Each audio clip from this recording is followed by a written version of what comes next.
नमस्कार मित्रांनो, आपलं चॅनल लाईक करा, सबस्क्राईब करा. आपले व्हिडिओ छोटे असतात पण कामाचे असतात, जास्त वायफळ बडबड नसती. तर आजचा विषय आहे आळी, थ्रिप्स. हे बघा, हे पावसामुळं 2 ते 3 दिवस फवारणीला उशीर झाला. पाऊस दिवस रात्र चालू होता म्हणून तर आळ्यांनी त्यांची कामं चालू केलेली आहेत. तर अमावस्या आणि पौर्णिमा, अमावस्याच्या आधी 1-2 दिवस किंवा पौर्णिमेच्या आधी 1-2 दिवस फवारणी गरजेची म्हणजे गरजेचीच.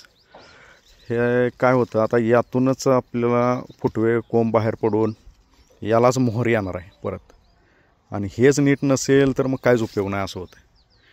त्यामुळं वेळच्या वेळी फवारणी करणं गरजेचं आहे. फवारणी करताना पावसाळ्यामध्ये सांगितलेलंच आहे स्टिकर वगैरे वापरा. आता फवारणी काय करतो हे सांगतो मी तुम्हाला. हे हमला 550 हे थ्रिप्सला पण चालतं आणि विशेष करून आळीला पण चालतं.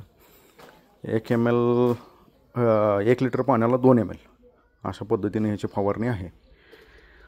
आळी आणि थ्रिप्ससाठी हे झालं, आणि बुरशीसाठी आपण हे वापरतो आहे. तर सांगण्याचा उद्देश हे आहे की आळी ही अमावस्येला अंडी घालते. त्याची पिलं त्या झाडाच्या पानांवरती जन्माला येतात आणि जन्मल्यानंतर पहिल्यांदा ते झाडच खायला चालू करतात. त्यामुळं कसल्याही परिस्थितीत अमावस्या आणि पौर्णिमेला फवारणी ही झालीच पाहिजे. धन्यवाद मित्रांनो.